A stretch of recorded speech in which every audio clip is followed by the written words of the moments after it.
Chapter 1. Ellie Bridges. I need to get laid. Maybe if I did, I wouldn't be so tense. Then again, having Lydia for a sister is what's making me tense, so I'm not sure a steamy night would help in that regard. I love my sister, I really do. But sometimes my sister sucks. Like last night when she came home drunk and somehow spilled leftover Chinese food into the washing machine. And a smoothie into the dryer. Where my clean clothes were. I swear she's going to get us evicted. And where else are we going to find an apartment within walking distance of campus and the bar where I work? We won't, at least not one with a washer and dryer. All this to say, I'm in a shitty mood. Instead of grabbing the outfit I had planned on from the dryer, I had to scoop noodles and pork out of the washer. Which made me late for my class, and I ended up wearing an oversized hoodie.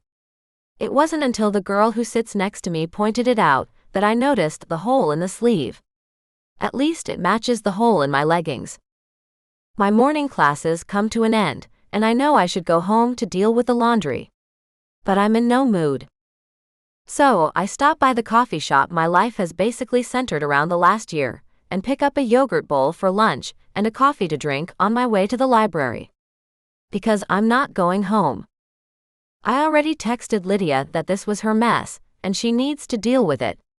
I'm not sure if she will or not, but if I don't get some time away from her, I might do something very unwise. Like stab her with a rusty fork. I get my coffee and head out. A few sips is all it takes for me to feel better. I have a few hours to work on the assignment that was sprung on the media management class yesterday. Classes have barely started and already I'm stressed. I take a deep breath and bring out my phone. Jenna should be out of class by now. I find her number and hit the call button. Jenna has some strange aversion to texting, says it's so impersonal. But today I don't mind. I need to rant a bit. Hi Ellie, she says in her soothing voice. I am having the worst day. Lydia ruined my laundry, so I'm wearing a very unflattering hoodie. She also ate the last of my yogurt last night. Jenna pretends to gasp. Was she drunk? She knows how much that yogurt means to you. You were going to marry it and have its children. Very funny. She doesn't even like yogurt. I might have to get a lockable fridge or something. Maybe you could pick up some from the coffee shop. You like their bowls. I already did. I eye the container that I'm using to balance my coffee on. I think they put raspberries in it. You like raspberries and I'm sure you look great. You always do. Thanks, Jenna. How did the mixer go yesterday? He was there. Who? Julian. Jenna had noticed Julian Boone last year and had slowly been building courage to approach him. Last week, her friend Emma introduced them and they started talking. I try to drink from my coffee without spilling. Yes. And we spoke. He wants to meet up again. Like a date. I think so. I gave him my number. Do you think he'll text? If he does, you're going to have to text back. I know. Did he give you his number? Yes. So you could call him first. I could. But isn't that too pushy? No. We're modern women. We can go for what we want. Listen, I'm at the library now. I'll call you later. I hope your day gets better. Call Julian, I say as I hang up. I smile at her crush and end the call, just as someone comes running out of the library and straight into me. I stumble back, but it's too late. He knocks into the coffee mug, and it spills right down the front of my hoodie. I yelp, and hold out my arms in some weird attempt to get the coffee to just run off the shirt without staining it. It does not work. Sorry, late for class, the guy says over his shoulder as he sprints across the lawn to one of the lecture halls. Damn it all to hell. I tip some spilled coffee off the yogurt bowl. At least that should still be salvageable. I'm not sure I can say the same about my shirt. Muttering and swearing under my breath, I pick up the fallen mug and find a trash can. I make a beeline for the bathroom, and swear at whoever thought it was a good idea to install the hand dryers and get rid of any sort of paper that could help the situation. After using half a roll of toilet paper to clean the shirt, I give up. At this point, I'm just making it worse. So I grab the yogurt and head up to the third floor. It's my favorite study spot. There are a few tables and plenty of outlets. But for some reason, there are hardly ever any people there. With a sigh, I unload my things on my usual table and let my shoulders sink. This day sucks. I pull out my laptop and have just settled in for a few hours of good old-fashioned studying when I hear it. Giggling. I ignore it and pull up the notes I've made so far. There's more giggling. I reread the notes to figure out what my next step should be. The giggling gets louder. I am in no mood for this. I push my chair back and get up. This is a library after all. Just as I'm about to go in search of the giggler, a woman comes out from the book stacks. Judging by her blushing cheeks and ruffled hair, she has to be the culprit. I open my mouth, but she smiles to herself as she hurries toward the staircase. I exhale in relief and turn back to my seat. For once, something went my way, and I didn't have to get into an argument. I pick up a pen when another voice rings out. Yes? I told you. Why wouldn't she? I grit my teeth. It's a man's voice, and the deep rumble travels through me, hitting every nerve. Had it been any other day, any other place, I probably would have enjoyed listening to this man. But not now. With my eyes closed, I take a deep, calming breath. The man laughs. It's smooth and dark and makes my heart beat fast. Anger surges through me. I just want one thing to go right today. I get up and look around. I find him leaning against a shelf of South American history books. He's in a black t-shirt that shows off his muscles. And I admit, I stare for a moment at the way his arm muscles make him look sculpted. His shoulders could only have been meticulously crafted in a gym.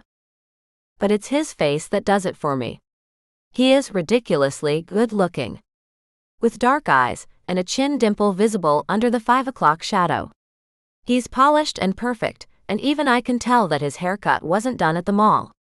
His dark brown hair is longer on the top and styled. Remembering why I'm there, I cross my arms and give him my best death glare. He looks up and meets my gaze. His eyes darken. Then they run down my body all the way to my feet and slowly back up again. Ask her to the party then. I have to go. Someone is staring at me. He calmly ends the call and puts away his phone. Anything I can do for you? I stop staring at his hands long enough to answer.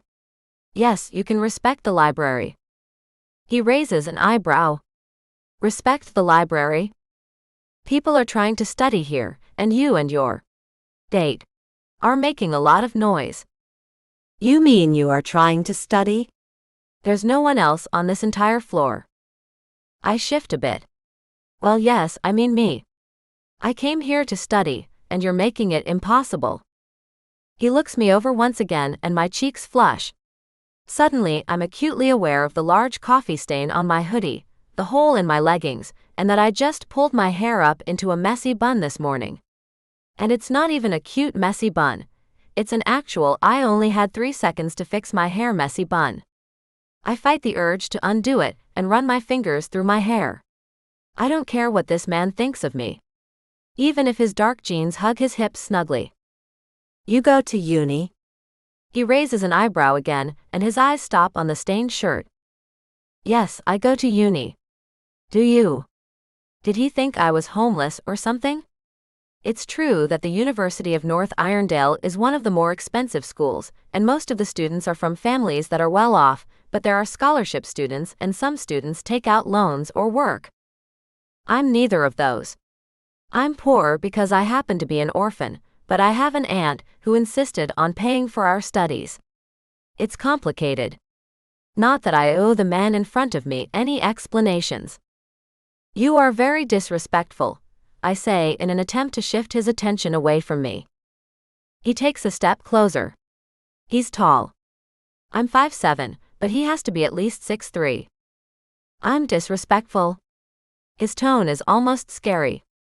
But I refuse to back down. Did you happen to see the name of this library? Of course I did. It's the Darcy Library.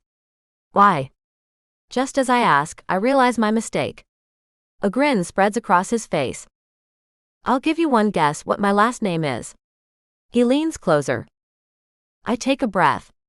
It's not working, so I take another one. Then I remember about exhaling and try that. So you think because your father's name is on the building, you can act like a douchebag? He leans in even closer so he can whisper in my ear. I don't think anyone is going to stop me. I have completely forgotten how to breathe at this point. His breath tickles my ear and my neck and gives me goosebumps. Speaking of being disrespectful, have you ever heard of a washing machine? Or detergent? I try to come up with a suitable response, but my brain is fried, and he walks away unchallenged. Seething, I head back to my seat and stare at the laptop. Who does he think he is? Well, I guess he knows exactly who he is, but still. Who is possibly so arrogant they brag about the library named after their father? Or rather, his donation. Patrick Darcy is something of a legend at uni. I should know. I'm surrounded by his memorabilia. Professors that still mention him, competitions he always won, records he broke. I smile smugly to myself at that last thought. There's one record he no longer holds, one that I broke last year. I briefly wonder if there was any way I could have thrown that in his son's face, but quickly dismiss that idea. I hate to brag. My phone buzzes with a text. It's from my Aunt Charlie. She would tell me I need to get over it and brag like a man. And she should know. She's built an IT company worth over $1 billion, and she's only in her 40s. I bring up the text. She wants to know if everything worked out with the dance classes she got me as a birthday gift. When I told her what I wanted, I could tell she was surprised, but she promised to keep it a secret. She's great like that. I text back, telling her I have my first class on Saturday and I'll text her afterward. When she tells me to let her know if I need anything else, I am so close to asking for more money. But I don't. I hate depending on her. At 20 years old, she has no obligation to take care of me. When our parents died, Lydia and I found out that they had not been managing their finances well. Luckily, Charlie stepped up and insisted on paying for our degrees and the apartment we live in. Without her, we couldn't afford uni. It's still touch and go. I work as much as I can to get money for books, food, and clothes. But Lydia has a tendency to spend what I give her much too quickly. I text back that we have what we need because it's true. While Lydia asked for a designer handbag for her birthday present, I opted to fulfill a lifelong dream. I am the most uncoordinated person ever when it comes to sports. I don't fall down walking down the street or anything, but I have never been able to throw a ball where I wanted it, or been chosen first for any sport ever. I've always wanted to know how to dance. With my 2 left feet, I didn't dare say anything about it. I stick to running and simple weightlifting when I work out. And even that can make me feel like a buffalo. If I told anyone that knows me I wanted to dance, they would laugh. I'm the finance girl. The one who's good with money. I help people with math homework. They will bet on me becoming a huge CEO any day of the week, but ask my friends if I can learn a simple dance routine, and they will quickly take any odds against me. To be fair, so would I. But on Saturday, that all changes. I've already signed up for a course on the basics of ballroom dancing. And maybe next year I'll ask for a course on belly dancing, or the type of dancing they do in the Bollywood movies Jenna sometimes makes me watch. I still have a deeply nested dream of being in a flash mob someday. I take a deep breath to clear my head. It's time to put everything else aside and focus on studying. Dancing can wait until Saturday, and as for the man, Darcy, well, it's a big campus. I doubt I'll run into him again.